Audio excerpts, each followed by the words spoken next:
Nasa linya po natin si Sir Ronald De Guzman, ang hepe po ng CDRRMO ng Dagupan, para po alamin po natin ang mga paghandang ginawa po nila. And I think sila po ay pinulong na po kahapon ng mayor po natin para po sa gagawin ngayong araw po na ito sa may mga cancellation at pagbabantay sa mga kailugan, lalo na yung mga low-lying areas. Pabati muna natin, nasa linya natin si Sir Ronaldo De Guzman, ang head ng Dagupan City Disaster Risk Reduction Management. Sir, good morning. Masanto sa kabasan, sir.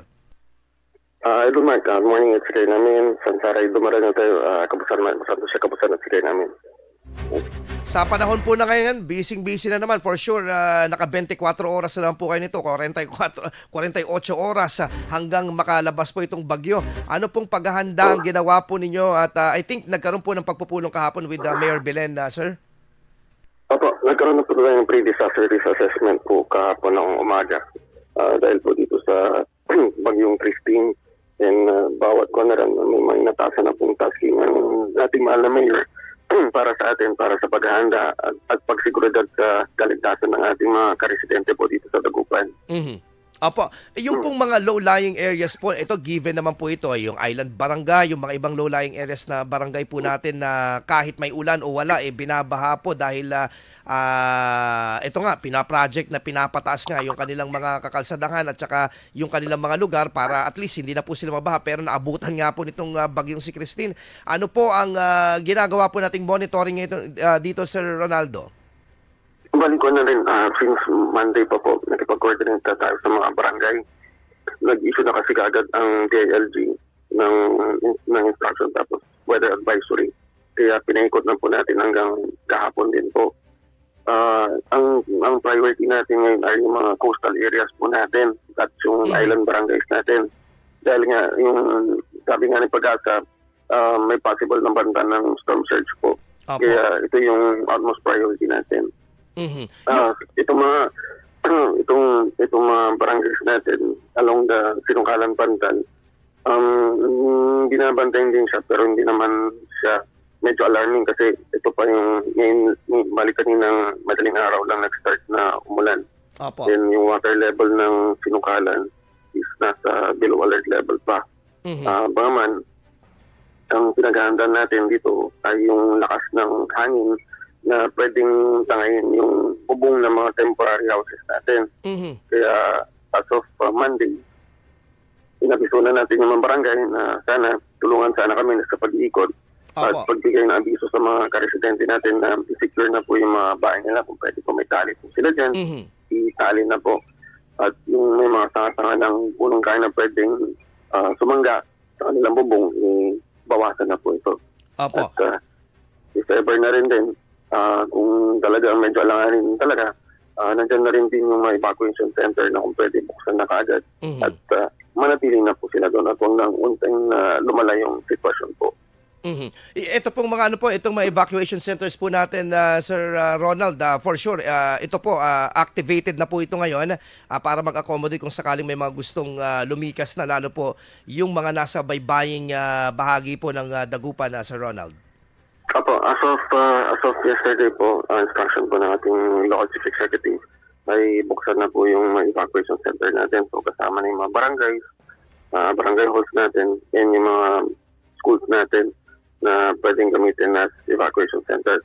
And this morning, ang instruction ng ating local chief executive, as much as possible, yung mga at-risk po, yung mga nasa gilid ng ilog, yung nasa gilid ng baybayang dagat, kung pwede, manatili na muna sila sa evacuation center hanggang humupay itong bagyo. Yes, sir. Sir, ang magiging problema natin sa simula siguro mamayang gabi. Sa ngayon, signal number 1 pa rin tayo pero napapagtinan natin yung bugso ng hangin. Correct. Pero expected siguro mamayang gabi, talagang ito, baka lalakas pa ito ng todo. So average siguro mga 60 to 80 yung possibility ng bugso ng hangin. Kaya para sa kanilang seguridad, manatili na po sila doon. Tapos yung possible banta ng storm surge kasi for sure itong bagyo talagang medyo may kalakasan din siya and possible na talagang iangat niya talaga yung tubig dagat ang pwedeng yun magiging cause ng daluyong natin. Opo. Sir, dito po sa mga ano po natin po, mga areas po natin na lalo yung mga low-lying areas po na binabantayan po natin, may mga BDRRMC po ba itong mga ito? Apo, isa na rin din yun sa pag-ikot natin na nung Lunes pa, nirequest na natin ang barangay chairman na i-activate na kaagad po yung BDRMC. At sa katunayan din po, may mga barangays din po na present po kahapon doon sa pre-disaster risk assessment po natin. Okay po. Sir Ronald, yung pong mga ano po natin, coordination with the other attached agencies, for example, the DSWD, yung kahandaan po ng mga food packs, food and non-food items po natin, may naka-ready na po tayo, Sir Ronald. Yes po, may naman po tayong food stock pa naman po dyan na naka-ready at yun po dali yung instructions ng ating local chief executive kahapon sa meeting. Tapos nagpapasalamat din tayo sa mga sumusuporta pa rin ng sa CDRMC Council natin na present po kahapon at nandun po sila, nag-commit po sila ng kanilang mga responsibilities at tasking po. So pagamat biglaan yung meeting dahil nga dun sa biglang pag-change ng track at yung lakas ni Christine, dumating po agad itong mga inimbitahan po natin at mga request po natin na attendance po. Apo. Yung pong mga equipment natin, Sir Ronald, kasi looking at the impact of Bagyong Christine dito po sa may bandang Naga, Bicol region po natin po, sobrang ano, at yung mga rescuer nila, sinasabi talagang humihingi na sila ng paumanhin at talagang sila ay sumingi na rin ng tulong sa may mga residente na lumikas muna sa mga pinakamatataas na lugar. Ito, learning from this, ano po ba yung mga ano po natin po, nakalatag na plano para hindi po ma-duplicate yung ganitong klase po ng senaryo, particularly dito sa atin po na sa Dagupan, na susceptible din po sa mga ganitong klase po ng disaster, itong mga flooding, itong mga, kung meron pong worse, landslide sa ibang area. Sir? Dito na rin natin kukunin kaagad din ulit yung suporta ng ating barangay council at ng PDRMC, pati yung mga ating karesidente. So nananawagan po ako in behalf of the LC natin na katulad ng ginawa natin mga previous na bagyo na nagkakaroon na tayo ng preemptive evacuation. So ito po yung sinasabi ko po natin kanina na huwag na po nating antayin na lumala yung sitwasyon tsaka tayo lilikas. Correct. So, nagawa na po natin yun na smooth and safe po ang ating mga karesidente at pati yung mga kapamilya. Mas mainam po talaga na maaga na po na pumunta at tumungo sa evacuation center sa barangay. Nakantabay naman po ang ating barangay sa mga ganitong panahon. Nakamonitor po sila at nakatutok po sila sa inyong kaligtasan. Kaya huwag na mong mag-atubili, huwag na mag-second option, mag-isip ng pangalawa. Mas mainam kung dumiretso na kagad sila sa evacuation center para safe po tayo. At ganun pa man din, hindi mahirapan din yung ating mga rescuers po na susulong sa mga ganitong sitwasyon po. Sa ganito po, ito na po yung mainam na kailangan gawin para hindi po tayo mag-alala sa ating kondisyon at saka sa ating sarili. Opo, Sir Ronald, yung pong mga equipment natin, the rubber boats, yung mga truck ng CDRRMO, ready po ito, sir? Opo, may mga naka-infill, nandun pa rin, hindi pa rin natin kinukuha yung mga boats natin sa mga barangays natin. And naiwan katulad ng Barangay Malugot, nandun pa yung floating asset natin na pinaperam sa kanila.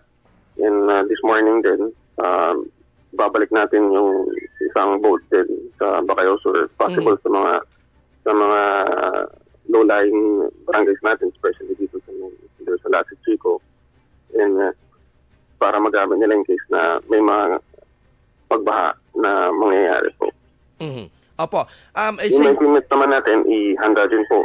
At nandyan din po ang Coast Guard din, nandyan din po ang Bureau of Fire, nandiyan din ang Dagupan City Police Station, ang PNP Maritime at saka yung Naval Reserve Bunuan Detachment po natin. Yung mga kawani po natin sa kasapi sa LGU, nakantabay din po ang kanilang mga sasakyan. Yun po yung instructions po ng ating local chief executive na ihanda yung mga gamit natin for possible evacuation operations and preemptive evacuation po. Okay. So ito, talagang handang-handa po tayo dito at ito laki pa ng panalangin at saka talaga maging vigilant po. Yung katulad ng panawagan ninyo sa mga residente po natin.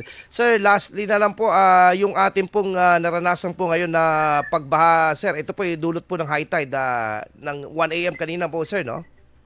Opo, so makakaranas tayo ng high tide po ng mga tuwing hating gabi, mga before 11, before 12 midnight po. So hanggang Biyernes po ito, yung oras ng high tide po natin. And ito po yung ngayon yung pinakamataas. Then ito mga succeeding days din, nababawasan ng 0.1, 0.2. So at the most Friday, mga 1.1 or below 1 meter na po yung taas ng high tide natin. Kaya ito po yung pinabanggambahan din natin na kung pwede po, huwag na po nating hintayin ulit yung pagdilim mamayang gabi kasi baka sabayan natin yung possible na kalakasan ng ulan at itong high tide na baka mahirapan ng suungin ng ating mga equipment or mga gamit yung area ninyo para sa evacuation operation po natin. Kaya mas mainam po habang maaga pa, huwag na natin na tumaas yung tubig. Talagang mag-evacuate na. Kasi ang pangamba natin dito kay Bagyong Christine is number 1 is yung hangin. Number 1 is yung hangin na pwedeng tahin ang inyong bubong. Second is itong possible storm surge para sa mga residente na malapit sa coastal at sa Kailugan. Then third is yung bugso ng hangin, then yung pag-ulan na pwedeng magdulot ng pagbaha po. Okay. Sige po. Sir, ang inyo pong pakiusap na lang po huli at paalala sa ating mga kababayan na huwag baliwalain ito pong mga early warnings na binibigay po natin. Kasi yung mga iba, parang ginagawa pa ding biro yung mga ganitong panahon po. Sir Ronald. Ayun po. Sinabi nga ni Idol Mark, huwag po sanang baliwalain itong mga abiso po natin dahil para sa inyong kaligtasan po ito. And sa ngayon, walang pasok po. Huwag na pong mag-autobilling lumabas kung hindi kinakailangan. Stay indoors na lang po, tumulong na lang po tayo. Tulungan natin ang ating pamilya na maghanda at maging alerto po at pakiusap lang po sana kung alanganin na po talaga para mas maging safe po kayo, mag-evacuate tayo sa malapit na evacuation center natin dito sa barangay. Nandiyan po ang ating mga BDRMC Council para handang umasiste at tumulong po sa inyo. And Idol Mark, maraming salamat din po sa pagbibigay ng abiso at pagtulong po sa amin sa pagbibigay ng information dissemination po sa mga tagapakinig po natin. Sir, contact lang po kami yung ating pong mga latest happening po sa pagbabantay po natin sa Bagyong Christina.